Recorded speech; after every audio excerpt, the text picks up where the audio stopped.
ಶ್ರೀ ಮಾಗಡಿ ಕೆಂಪೇಗೌಡರ ಪುತ್ಥಳಿಯನ್ನ ಇವತ್ತು ಈ ಒಂದು ಕಮಲಾನಗರದಲ್ಲಿ ಪ್ರತಿಷ್ಠಾಪನೆ ಮಾಡಲಿಕ್ಕೆ ಎಲ್ಲ ಸಿದ್ಧತೆ ಅಂತ ಇವತ್ತು ಪೂಜೆಯನ್ನು ಪ್ರಾರಂಭವನ್ನು ಮಾಡಿದ್ದಾರೆ. ಇವೆಲ್ಲ ಕೆಲಸಗಳು ಪೂರಕವಾಗಿ ಈ ಕ್ಷೇತ್ರದ ಶಾಸಕರು ಮಾಜಿ ಮಂತ್ರಿಗಳಂತಹ ಗೋಪಾಲಯ್ಯನವರು ಸಹ ಈ ಭಾಗದಲ್ಲಿ ಅನೇಕ ಕೆಲಸಗಳನ್ನು ಮಾಡಿ ಜನರ ಮೆಚ್ಚುಗೆಯನ್ನು ಪಡೆದಿದ್ದಾರೆ. ಹಾಗೆ ಇವತ್ತಿನ ಈ ಕಾರ್ಯಕ್ರಮದಲ್ಲಿ ರಾಜೇಶ್ವರಿ ಕ್ರೀಡಾ ಮತ್ತು ಸಾಂಸ್ಕೃತಿಕ ವಿಕಾಸ ಸಮಿತಿಯ ವತಿಯಿಂದ ಈ ಒಂದು ಕೆಂಪೇಗೌಡರ ಜಯಂತ್ಯೋತ್ಸವನ ಆಚರಣೆಯನ್ನು ಮಾಡ್ತಾ ಇದ್ದಾರೆ. ಇದಕ್ಕೂ ವಿಭಿನ್ನವಾಗಿ ವಿಶೇಷತೆಯಿಂದ ಈ ಪಾರ್ಕ್ನಲ್ಲಿ ಡಾಕ್ಟರ್ ರಾಜ್ಕುಮಾರ್, ಡಾಕ್ಟರ್ ವಿಷ್ಣುವರ್ಧನ್ ಮತ್ತೆ ಅನಂತ್ ನಾಗವರ, ಶಂಕರ್ ನಾಗವರ ಮೂರ್ತಿಗಳನ್ನು ಅನಾವರಣಗೊಳಿಸಿ ಒಂದು ಸುಂದರವಾದ ಒಂದು ಉದ್ಯಾನ ನಗರದಲ್ಲಿ ಉದ್ಘಾಟನೆ ಮಾಡೋದು ನಿಜವಾಗಲೂ ಸಂತೋಷವನ್ನು ಕೊಡ್ತಾರೆ. ಬಂಧುಗಳೇ, ಇವತ್ತು ಈ ಕಾರ್ಯಕ್ರಮಕ್ಕೆ ಸಾಕಷ್ಟು ಜನ ಇಲ್ಲಿನ ಸ್ನೇಹಿತರು, ಸ್ನೇಹಜೀವಿಗಳೆಲ್ಲರೂ ಸೇರಿ ಈ ಕಾರ್ಯಕ್ರಮವನ್ನು ಆಯೋಜಿಸಿದ್ದಾರೆ. ಹಾಗಾಗಿ ಆ ಕೆಂಪೇಗೌಡರ ಮೇಲಿರುವಂತಹ ಭಕ್ತಿ ಯಾಕಪ್ಪ ಅಂದ್ರೆ ಈ ನಾಡನ್ನ ಕಟ್ಟ ಪುಣ್ಯಾತ್ಮ ಎಲ್ಲರ ಹೇಳಿ, ಹಾಗೆ ಈ ಒಂದು ಸಂಕಲ್ಪ ಏನಿತ್ತು, ಈ ನಗರವನ್ನ ಇಷ್ಟು ಭಾಗದಲ್ಲಿ ಬೆಳಿಬೇಕು ಅಂತ ಏನವರ ಚಿಂತನೆ ಇತ್ತು, ಅದಕ್ಕೆ 3ರಷ್ಟು ಈ ಒಂದು ನಗರ ಬೆಳೆದಿದೆ. ಹಾಗಾಗಿ ಅವರ ಮನೋಚಿಂತನೆ, ಭಗವಂತನ ಪ್ರೇರಣೆ, ಸಾಧು ಸಂತರ ಮಾರ್ಗದರ್ಶನ, ಅವರ ತಂದೆ ತಾಯಿಗಳ ಆಶೀರ್ವಾದ ಜೊತೆಯಲ್ಲಿ ಮಾಗಡಿ ಕೆಂಪೇಗೌಡರು ನಗರಗಳನ್ನ ಕಟ್ಟಿದ್ದಾರೆ. ಸಾಕಷ್ಟು ಕೆರೆಗಳನ್ನ ಕಟ್ಟಿದ್ದಾರೆ, ಗುಡಿ ಗೋಪುರ ಕಟ್ಟಿದ್ದಾರೆ, ಕೋಟೆಗಳನ್ನ ಕಟ್ಟಿದ್ದಾರೆ. ಯಾವ ಭಾಗಕ್ಕೆ ಹೋದ್ರೂ ಕೆಂಪೇಗೌಡರ ಹೆಸರು ಅಜರಜರವಾಗಿ ಉಳಿಯುವಂತ ಕೆಲಸಕ್ಕೆ ಅವರು ಪ್ರೇರಣೆಯಾಗಿದೆ. ಇವತ್ತು ಅಂತಾರಾಷ್ಟ್ರೀಯ ವಿಮಾನ ನಿಲ್ದಾಣದ ಮುಖೇನ ಇವತ್ತು 100 ಹೆಂಟುವಳಿ ಎತ್ತರದ ಮಾಗಡಿ ಕೆಂಪೇಗೌಡರ ಶಿಲೆ ಕಾಣ್ತದೆ. ಇವತ್ತು ಪ್ರಪಂಚದ ಯಾವುದೇ ಜನ ಈ ರಾಜ್ಯಕ್ಕೆ, ನಮ್ಮ ಕರ್ನಾಟಕಕ್ಕೆ ಬಂದರೆ ಬೆಂಗಳೂರಿಗೆ ಬಂದು ಎಲ್ಲ ಕಡೆ ಹೋಗ್ಬೇಕು. ಬಂದ ತಕ್ಷಣ ಕೆಂಪೇಗೌಡರನ್ನು ನೋಡಿ ಕೈ ಮುಗಿದು ಇಂಥ ಒಬ್ಬ ಪುಣ್ಯಾತ್ಮ, ಇಂಥ ಒಂದು ಬುನಾದಿ ಹಾಕಿ ಇಷ್ಟೊಂದು ಕೆಲಸವನ್ನು ಮಾಡಿದ್ದಾರೆ ಅಂದ್ರೆ ಇವರೊಬ್ಬ ಜ್ಞಾನ ಚಿಂತಕ ಅನ್ನೋ ಒಂದು ಚಿಂತನೆ ಪ್ರಪಂಚ ಇವತ್ತು ಹೋಗ್ತಾ ಇದೆ. ಹಾಗಾಗಿ ಇದೆಲ್ಲ ಜನಸಾಮಾನ್ಯರು ಮಾಡೋ ಕೆಲಸ ಅಲ್ಲ. ಯಾವುದೋ ಒಂದು ಭಗವಂತನ ಅನುಗ್ರಹದಲ್ಲಿ ಆ ಕೆಂಪೇಗೌಡರು ಉಳಿಸಿ ಬೆಳೆಸಿ ಸಮೃದ್ಧಿಯನ್ನ ಮಾಡಿ ಇವತ್ತು ನಮ್ಮ ಬುದ್ಧಿಯರಿಲ್ಲ ಅಂತ ನಾವು ಯಾವತ್ತೂ ಅನ್ಕೊಂಡಿಲ್ಲ. ಅವರ ಪ್ರತ್ಯಕ್ಷ ಇಲ್ಲದಿದ್ರೂ ಸಹ ಎಲ್ಲರ ಹೃದಯದಲ್ಲಿ ಮನೆ ಮಾತಾಗಿದ್ದಾರೆ, ಎಲ್ಲರ ಹೃದಯದಲ್ಲಿ ನೆಲೆಸಿದ್ದಾರೆ. ಕೆಂಪೇಗೌಡರು ಅಂತ ಒಬ್ಬ ಆದರ್ಶ ಪುರುಷ ನಮ್ಮ ಮಕ್ಕಳಾಗಿ ನಾವು ಸಹ ಆಗಬೇಕು ಅನ್ನೋ ಪ್ರಯತ್ನವನ್ನು ಕೊಡುವಂತ ಕೆಲಸಕ್ಕೆ ಇವತ್ತು ಈ ಸಂಘಟನೆ ಸಂಸ್ಥೆನೇ ಕಾರಣ ಅಂತ ನಾನು ಕೂಡ ಭಾವಿಸ್ತೇನೆ. ಯಾಕೆಂದ್ರೆ ಇವತ್ತೆಲ್ಲ ಕೆಲಸ ಮಾಡಿದ್ರು ರಾಜೇಶ್ವರಿ ಕ್ರೀಡಾ ಮತ್ತು ಸಾಂಸ್ಕೃತಿಕ ಹಿತರಕ್ಷಣಾ ಸಮಿತಿಯವರು ಸಹ ಇಲ್ಲ, ನಾವು ಈ ಮಣ್ಣಲ್ಲಿ ಈ ನೆಲ ಭೂಮಿಯಲ್ಲಿ ವಾಸವನ್ನು ಮಾಡ್ತೀವಿ, ಅವರಿಗೆ ಒಂದು ನಮನವನ್ನು ಸಲ್ಲಿಸಬೇಕು ಅಂತ ಹೇಳಿ ಇವತ್ತು ಈ ಕಾರ್ಯಕ್ರಮವನ್ನು ಹಾಕೊಂಡಿದ್ದಾರೆ. ನಿಮ್ಮೆಲ್ಲರಿಗೂ ನಾಡಿನ ಜನತೆ ಪರವಾಗಿ ಮತ್ತೆ ಕೆಂಪೇಗೌಡರ ಎಲ್ಲ ಅಭಿಮಾನಿಗಳ ಪರವಾಗಿ ಈ ಸಂಸ್ಥೆಗೆ ಅನಂತ ಧನ್ಯವಾದಗಳು ಸಹ ಸಮರ್ಪಿಸ್ತೀನಿ. ಒಳ್ಳೆಯದಾಗಲಿ.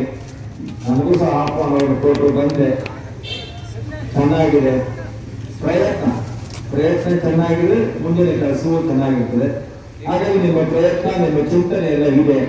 ಇವತ್ತು ರಾಜ್ಕುಮಾರ್ ಅವರು, ವಿಷ್ಣುವರ್ಧನ್ ಅವರು, ಶಂಕರ್ ನಾಗವ್ರನ್ನ ಪ್ರತಿಷ್ಠಾಪನೆ ಮಾಡಿರೋದು ಹಿಂದೆ ನಮ್ಮ ನಾಡಿಗೆ, ಕನ್ನಡಕ್ಕೆ, ನುಡಿಗೆ, ಕಲೆಗೆ ಯಾರು ಬೆಲೆಯನ್ನು ಕೊಟ್ಟಿದ್ದಾರೆ, ನಾಡು ಕಟ್ಟಿದವರು ಯಾರು ಕೊಟ್ಟಿದ್ದಾರೆ, ಅವ್ರನ್ನೆಲ್ಲರೂ ಗೌರವಂತ ಕೆಲಸವನ್ನು ನೀವು ಮಾಡ್ತೀರಿ ಅಂದ್ರೆ ನಿಮ್ಮ ತಂದೆ ತಾಯಿಗಳು ನೀವು ಅಷ್ಟೇ ಗೌರವಿಸ್ತೀರ ಅನ್ನೋ ಒಂದು ಮಾತನ್ನು ಹೇಳಕ್ಕೆ ಬಯಸ್ತೀವಿ.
ಕಣ್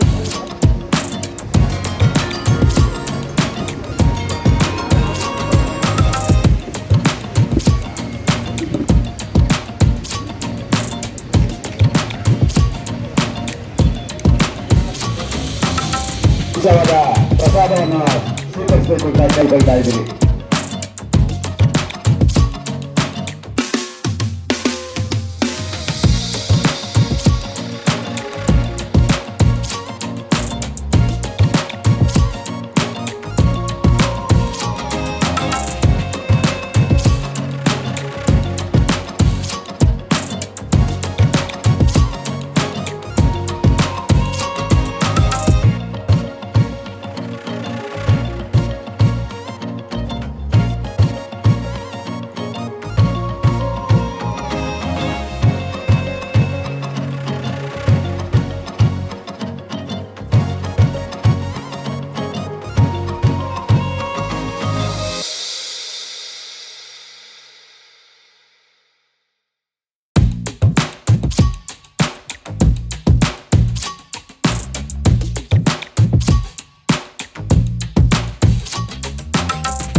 ನಗರವನ್ನು ಇತಿಹಾಸ ಪುಟಗಳಲ್ಲಿ ಇರ್ತಕ್ಕಂಥ ವ್ಯವಸ್ಥೆಯನ್ನು ಮಾಡಬೇಕಾದಂಥದ್ದು ನಮ್ಮೆಲ್ಲರ ಕರ್ತವ್ಯ ಅಂತ ನಾನು ಈ ಸಂದರ್ಭದಲ್ಲಿ ಭಾವಿಸಿ ಮತ್ತೊಮ್ಮೆ ನಾಡಪ್ರಭು ಕೆಂಪೇಗೌಡ ಜಯಂತಿಯ ಶುಭಾಶಯಗಳು ತಿಳಿಸ್ತೇನೆ. ನೋಡಿ, ಮನುಷ್ಯ ಹುಟ್ಟಿದ ಮೇಲೆ ನೆಲ ಜಲ ತಂದೆ ತಾಯಿ ಬಂಧು ಬಳಗ ಸ್ನೇಹಿತರು ಎಲ್ಲವನ್ನು ಸ್ಮರಿಸುವಂಥ ಕೆಲಸಕ್ಕೆ ತಂದೆ ತಾಯಿಗಳು ಮುಂದಾಗ್ತಾರೆ.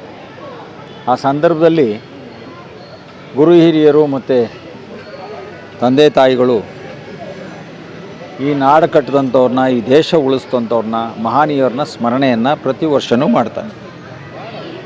ಆ ಸಂದರ್ಭದಲ್ಲಿ ಯಾವ್ಯಾವ ಭಾಗದಲ್ಲಿ ಯಾರ್ಯಾರಿಗೆ ಒಂದು ಶಕ್ತಿ ಇದೆ, ಯಾರ್ಯಾರು ಧರ್ಮವನ್ನು ಮಾಡಿದರೆ, ಯಾರಿಂದ ಎಷ್ಟು ಉಪಯೋಗ ಆಗಿದೆ, ಇವತ್ತು ಸಮಾಜದಲ್ಲಿ ಎಲ್ಲರೂ ಬದುಕೋದಕ್ಕೆ ಏನು ಬೇಕಾಗಿತ್ತು ಅದನ್ನು ಯಾವ ಪುಣ್ಯಾತ್ಮ ಮಾಡಿದ್ದಾರೆ ಅನ್ನೋದು ಭಾಳ ಮುಖ್ಯವಾದ ವಿಷಯ. ಇವತ್ತು ಕೆಂಪೇಗೌಡರನ್ನ ಈ ನಾಡು ಕಟ್ಟಿದಂಥವ್ರು, ಎಲ್ಲರನ್ನ ಪ್ರೀತಿಸಿದಂಥವ್ರು 500, 600, 700 ವರ್ಷಗಳ ಹಿಂದೆಯೇ 1000 ವರ್ಷಗಳಿಗೆ ಆಗುವಷ್ಟ ಕೆರೆಕಟ್ಟೆಗಳನ್ನು ಕಟ್ಟಿ ರೈತರ ಏಳಿಗೆಯನ್ನು ಆ ಕಾಲದಲ್ಲೇ ಸೂಕ್ಷ್ಮವಾಗಿ ಗಮನಿಸಿ ನಾಡ ಕಟ್ಟಿದಂಥ ಪುಣ್ಯಾತ್ಮ. ಇವತ್ತು ಎಲ್ಲ ಭಾಗದಲ್ಲೂ ಆ ಕೆಂಪೇಗೌಡರ ಹೆಸರು ಪ್ರಜ್ವಲಿತವಾಗಿದೆ. ಯಾತಕ್ಕೆ ಅಂದರೆ ಅವ್ರು ಮಾಡಿರೋ ಧರ್ಮಗಳು, ಸಾಧನೆಗಳು, ಈ ಕೊಟ್ಟಂಥ ಕೊಡುಗೆಗಳು, ಈ ನಾಡು ಹಿಂಗೆ ಅಭಿವೃದ್ಧಿ ಆಗ್ತಾಯಿದೆ. ಬೆಂಗಳೂರು ಅಂದರೆ ಮಹಾಸಾಗರದಾಗಿ ಬೆಳೀತಾ ಇದ್ದಾರೆ, ಅದಕ್ಕೆ ಕೆಂಪೇಗೌಡರು ಕಾರಣರು.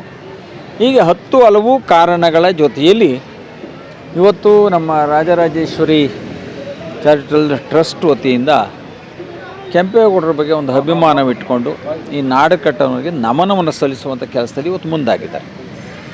ಇವತ್ತು ಕಮಲಾನಗರದಲ್ಲಿ ಮಾಡಿದ್ದಾರೆ, ಅನೇಕ ಭಾಗದಲ್ಲೂ ಮಾಡಿದ್ದಾರೆ. ಇವತ್ತು ವಿಶೇಷವಾಗಿ ಏನಂದರೆ ಇಲ್ಲಿ ರಾಜ್ಕುಮಾರು, ವಿಷ್ಣುವರ್ಧನು, ಶಂಕರ್ ನಾಗು, ಅದರ ಜೊತೆಯಲ್ಲಿ ಇವತ್ತು ಕೆಂಪೇಗೌಡರು ಇಂಥ ಮಹನೀಯರನ್ನು ನೆನೆಸ್ಕೋತಾರೆ. ಅಂದರೆ ಅವರಲ್ಲಿ ಒಂದು ಸಂಸ್ಕಾರ ಇದೆ.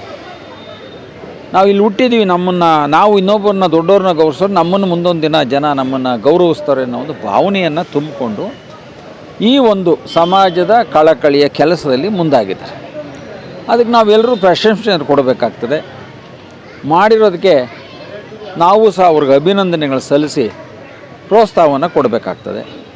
ಆ ವಿಷಯದಲ್ಲಿ ನಮಗೂ ಸಹ ಹೇಳಿ ಕಳಿಸಿದರು. ಕೆಂಪೇಗೌಡರು ಅಂದರೆ ನಮಗೊಂದು ಆರಾಧ್ಯ ದೈವ. ಕರ್ನಾಟಕದಲ್ಲಿ ಪ್ರಥಮವಾಗಿ ಕೆಂಪೇಗೌಡರ ಶಿಲೆ 2 ಇದ್ದು, ಆದ್ರೂ ಹಬ್ಬ ಹರಿದಿನಗಳನ್ನು ಸಾಧನೆ ಎಲ್ಲವನ್ನು ಮಾಡಿದ್ದು ಮಾಗಡಿಯಿಂದನೇ ಪ್ರಾರಂಭವಾಗಿದ್ದು. ಹಾಗಾಗಿ ಕೆಂಪೇಗೌಡರ ಹೆಸರು ಹೇಳಿದಾಗ ಯಾವುದೋ ಬಂದು ಕರೀತಾರೆ, ಈ ಥರ ಕೆಂಪೇಗೌಡರ ವಿಷಯವಾಗಿ ಬನ್ನಿ. ನಾವು ಸಂತೋಷದಿಂದ ಬಂದಿದ್ದೀವಿ, ಹೂಮಾಲೆ ಸಮರ್ಪಿಸಿದ್ದೀವಿ. ಆತನ ಕರುಣೆ ನಮ್ಮೆಲ್ಲರ ಮೇಲೆ ಇರಲಿ. ಯಾಕೆಂದ್ರೆ ನಾಡು ಕಟ್ಟಿದ್ದಾರೆ, ಅವರ ಆಶೀರ್ವಾದ ಕೇಳ್ಕೊಂಡಿದ್ದೀವಿ. ಮಳೆ ಬೆಳೆಯಾಗಿ ಸಮೃದ್ಧಿ ಆಗ್ತದೆ. ಯಾಕಂದ್ರೆ ಅವ್ರು ಇರೋ ಕಡೆ ಯಾವತ್ತೂ ಅದಕ್ಕೆ ಕಳಂಕ ಇಲ್ಲ.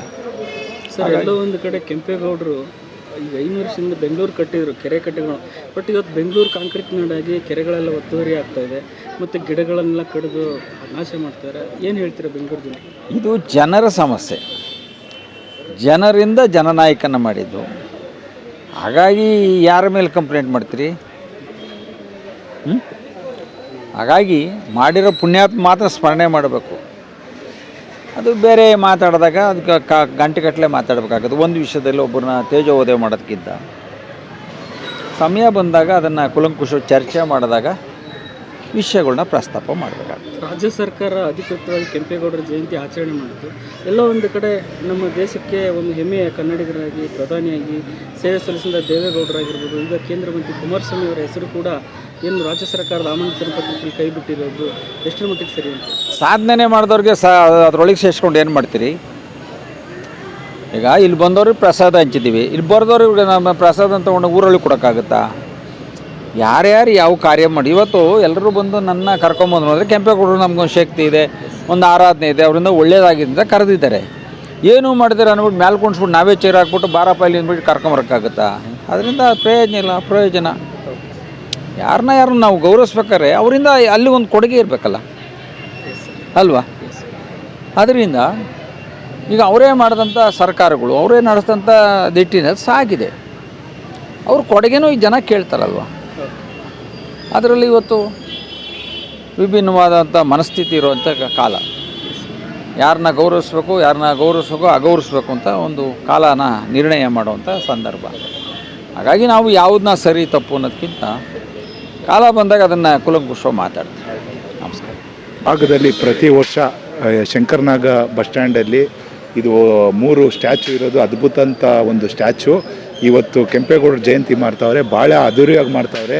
ನಮ್ಮ ಸಂಘದ ವತಿಯಿಂದ, ರಾಜರಾಜೇಶ್ವರಿ ಸಂಘದ ವತಿಯಿಂದ ಎಲ್ಲ ನಮ್ಮ ಅಣ್ಣಂದಿರು ಮತ್ತು ಎಲ್ಲ ಇಲ್ಲಿರೋ ಸ್ಥಳೀಯರಿಗೆಲ್ಲ ಸೇರಿಕೊಂಡು ಅದ್ದೂರಿಯಾಗಿ ಮಾಡ್ತಾವ್ರೆ. ಸರ್, ಒಟ್ಟಾರೆ ಕೆಂಪೇಗೌಡರ ಬಗ್ಗೆ ಹೇಳೋದಾದರೆ ಕೆರೆ ಕಟ್ಟೆಗಳನ್ನು ಮುಂದಾಲೋಚನೆ ಮಾಡಿ ಕಟ್ಟಿದ್ರು. ಕೆಂಪೇಗೌಡರದು ಹೇಳೋ ಇದೇ ಇಲ್ಲ. ಏಕೆಂದರೆ ಮುಂದಿನ ಪೀಳಿಗೆ ಚೆನ್ನಾಗಿರಬೇಕು ಅಂತ ಆವಾಗೇ ಉದ್ದೇಶಿಸಿ ಅವರು ಕೆರೆಗಳು ಕಟ್ಟೋದಾಗಲಿ, ಮಾರ್ಕೆಟು ಮತ್ತು ಇದು ಈ ಚಿಕ್ಕಪೇಟೆ, ಸುಲ್ತಾನ್ಪೇಟೆ ಆಗಿನ ಕಾಲದಲ್ಲೇ ತುಂಬ ಅದ್ದೂರಿಯಾಗಿ ಮಾಡೋರೆ. ಮುಂದಿನ ಪೀಳಿಗೆ ಉಳೀಲಿ, ಅವರಿಗೆ ಎಷ್ಟು ಹೇಳಿದ್ರು ಅದು ಕಡಿಮೆನೇ ಅವ್ರ ಬಗ್ಗೆ ಹೆಮ್ಮೆ. ಸಂದರ್ಭದಲ್ಲಿ ಮುಂದಿನ ಅಂದರೆ ಪೀಳಿಗೆಗೆ ಕೆಂಪೇಗೌಡರ ಒಂದು ಏನು ಮಾಡಿದಂಥ ಕೆಲಸ ಕಾರ್ಯಗಳನ್ನು ತಾವು ಹೇಗೆ ಪ್ರಚುರಪಡಿಸ್ತಾರೆ? ಸರ್, ಪ್ರಚಾರ ಅವರು ಈ ಸೂರ್ಯಚಂದ್ರ ಇರೋವರೆಗೂ ಅವ್ರ ಪ್ರಚಾರ ಯಾವುದೇ ಕಾರಣಕ್ಕೂ ನಿಲ್ಲಲ್ಲ. ಈ ಜನ್ರೇಷನ್ನು ಮುಂದಿನ ಜನ್ರೇಷನ್ಗಳಲ್ಲಿ ತಂದೆ ತಾಯಿ ಹೇಳ್ಕೊಡೋದಾಗಲಿ, ಪಾಠ್ಯಪುಸ್ತಕಗಳಲ್ಲಿ ಇರೋದಾಗಲಿ ಅದೆಲ್ಲ ಮರೆಯೋಂಥ ವಿಷಯನೇ ಅಲ್ಲ. ಇವತ್ತು ರಾಜರಾಜೇಶ್ವರಿ ಹಿತರಕ್ಷಣಾ ಸಮಿತಿ ವತಿಯಿಂದ 515ನೇ ಕೆಂಪೇಗೌಡ ದಿನಾಚರಣೆ ಅಂಗವಾಗಿ ಎಲ್ರಿಗೂ ಸಂಘದ ಪದಾಧಿಕಾರಿ ಎಲ್ರಿಗೂ ಶುಭಾಶಯ ಹೇಳ್ತಾ, ಹಂಗೂ ಕೆಂಪೇಗೌಡ ನಿಜವಾಗ್ಲೂ ಬೆಂಗಳೂರು ಕಟ್ಟಿದ್ದಾರೆ ಅಂತ ಹೇಳಿದ್ರೆ, ನಿಜವಾಗ್ಲೂ ಇವತ್ತು ಬೆಂಗಳೂರು ಇಂಟರ್ನ್ಯಾಷನಲ್ ಅಂದರೆ ಅವರೇ ಕಾರಣ. ಕೆಂಪೇಗೌಡರು ಇಲ್ಲ ಅಂದರೆ ಇವತ್ತು ಬೆಂಗಳೂರು ಇಲ್ಲ. ಇವತ್ತು ಬೆಂಗಳೂರಲ್ಲಿ ಎಲ್ಲ ಬಡವರಾಗಿರ್ಬೋದು ಮತ್ತು ಹಿಂದುಳಿದವರಾಗಿರ್ಬೋದು ಎಲ್ಲ ಜನ ಬದುಕ್ತಾ ಇದ್ದಾರೆ. ಅವರು ಕೂಲಿ ಮಾಡ್ಕೊಂಡು ಬದುಕ್ತಾ ಇದ್ದಾರೆ ಅಂದರೆ ಈ ಕೆಂಪೇಗೌಡವರೇ ಕಾರಣ. ನಿಜವಾಗ್ಲೂ ಕೆಂಪೇಗೌಡನ ನಾವೆಲ್ಲರೂ ನಾಡಲ್ಲಿ ಎಲ್ಲರೂ ನೆನೆಸ್ಕೊಬೇಕು. ಈ ಕೆಂಪೇಗೌಡ ಮತ್ತು ಮಕ್ಕಳುಗಳಿಗೆ, ನಮ್ಮ ಪೀಳಿಗೆ ಮಕ್ಕಳುಗಳಿಗೆ ತಿಳಿಸ್ಬೇಕು, ಕೆಂಪೇಗೌಡ ಸಾಧನೆ ಏನೇನದು ತಿಳಿಸ್ಕೊಡ್ಬೇಕು. ಖಂಡಿತವಾಗ್ಲೂ ಮತ್ತೊಮ್ಮೆ ಹುಟ್ಟು ಬರಬೇಕಿಂತ ಕೆಂಪೇಗೌಡರು ಮತ್ತೆ ಹುಟ್ಟು ಬಂದರೆ ಖಂಡಿತವಾಗ್ಲೂ ಇಂಥ ಬೆಂಗಳೂರನ್ನ ಕಟ್ಟೋಕ್ಕೆ ಯಾರ ಕೆಲಸ ಸಾಧ್ಯ ಇಲ್ಲ. ಕಟ್ಟಿದ್ದಾರೆ. ಮತ್ತು ಎಲ್ಲ ಇವಾಗ ಕೆರೆ ಒತ್ತುವರಿ ಅಂತ ಹೇಳಿದ್ರು, ಕೆರೆಗಳೆಲ್ಲ ಒತ್ತುವರಿ ಆಗ್ತಾಯಿದೆ ಅಂತ ಹೇಳ್ತಾ ಇದ್ದಾರೆ. ಖಂಡಿತವಾಗೂ ಈಗ ಕೆರೆ ಕಟ್ಟೆಗಳೆಲ್ಲ ಒತ್ತುವರಿ ಮಾಡಬಾರ್ದು. ಕೆರೆಗಳು ಏನಿದೆ ಹಳೆದೆಲ್ಲ ಏನಿದೆ ಅದನ್ನು ದೊಡ್ಡ ದೊಡ್ಡ ರಾಜಕಾರಣ ಆಗಿರ್ಬೋದು, ಅಧಿಕಾರ ಇರ್ಬೋದು, ಸರ್ಕಾರ ಆಗಿರ್ಬೋದು, ಇದನ್ನು ಗಮನ ಕೊಟ್ಟು ಕೆರೆನ ಉಳಿಸ್ಕೊಡ್ಬೇಕು. ಯಾಕಂದರೆ ಕೆರೆ ಇದ್ರೇ ಇವತ್ತು ಬೆಂಗಳೂರಲ್ಲಿ ಬದುಕೋಕ್ಕಾಗೋದು. ಯಾಕಂದರೆ ಇವತ್ತು ಬೆಂಗಳೂರಲ್ಲಿ 1,20,00,000 ಮೇಲೆ ಜನ ಮೀರ್ಬಿಟ್ಟಿದೆ ಬೆಂಗಳೂರು ಅನ್ನೋದ್ರಲ್ಲಿ. ಸೊ ಇವತ್ತು ನೀರು ಯಾರಿಗೂ ಸಾಕಾಗ್ತಾಯಿಲ್ಲ. ಕಾರಣ ಏನಂದರೆ ನಾವೆಲ್ಲ ಕೆರೆಗಳೆಲ್ಲ ಒತ್ತುವರಿ ಮಾಡಿಬಿಟ್ಟಿದ್ದಾರೆ. ಸೊ ದಯವಿಟ್ಟು ನಾವೇನು ಕೇಳ್ಕೊಳ್ಳೋದೇನೆಂದರೆ ರಾಜಕಾರಣಿಗಳಿಗೆ, ಸರ್ಕಾರಕ್ಕೆ ದಯವಿಟ್ಟು ಅದ್ರ ಕಡೆ ಗಮನ ಕೊಟ್ಟು ಕೆರೆಗಳನ್ನೆಲ್ಲ ಎಲ್ಲಿ ಕೆರೆಗಳಿದೆ ಹಳೆದೆಲ್ಲ ಅದನ್ನು ಇದು ಮಾಡಿ ನೀರು ಶೇಖರಣೆ ಆಗಿ ಮತ್ತೆ ಬೆಂಗಳೂರು ಅಭಿವೃದ್ಧಿ ಆಗಬೇಕು. ಮತ್ತು ಇಲ್ಲಿರೋ ಬೆಂಗಳೂರಿಗೆ ವಲಸೆಗಳು ಎಷ್ಟೋ ಜನ ಬರ್ತಾರೆ, ಎಲ್ಲರಿಗೂ ನೀರು ಸಿಗಬೇಕು. ನೀರು ಇಲ್ಲದ್ರೆ ಇಲ್ಲಿ ಬೆಂಗಳೂರು ಇರೋದಿಲ್ಲ. ಅದರಿಂದ ದಯವಿಟ್ಟು ಕೆಂಪೇಗೌಡ ಕಟ್ಟಿದ್ದಾರೆ, ಮುಂದಾಲೋಚನೆ ಇಟ್ಕೊಂಡು ಬೆಂಗಳೂರು ಕಟ್ಟಿದ್ದಾರೆ. ಖಂಡಿತ ಬೆಂಗಳೂರು ಬೆಳೀತಾ ಇದೆ. ಕೆಂಪೇಗೌಡರ ಆಸೆ ನೆರವೇರಲೇಬೇಕು. ಅದರಿಂದ ಕೆರೆ ಕಟ್ಟೆಗಳನ್ನು ಉಳಿಸ್ಕೊಬೇಕು ಅಂತೇಳಿ ಸರ್ಕಾರಕ್ಕೆ ನಾನು ಮನವಿ ಮಾಡ್ತೀನಿ. ಜೊತೆಗೆ ಎಲ್ಲರೂ ಇಲ್ಲಿ ರಾಜರಾಜೇಶ್ವರಿ ಹಿತೈಷಿಗಳ ಸದಸ್ಯರು ಎಲ್ಲರೂ ಈ ಕಾರ್ಯಕ್ರಮ ಜಯಂತಿನ ಪ್ರತಿ ವರ್ಷವೂ ಮಾಡ್ಕೊಂಡು ಬರ್ತಾ ಇದ್ದಾರೆ. ಅವ್ರಿಗೆಲ್ರಿಗೂ ಶುಭಾಶಯ ಜಯಂತಿಯ ಕೆಂಪೇಗೌಡ ದಿನಾಚರಣೆ ಶುಭಾಶಯ ಹೇಳ್ತಾ ನಾನು ಮಾತು ಮುಗಿಸ್ತೀನಿ.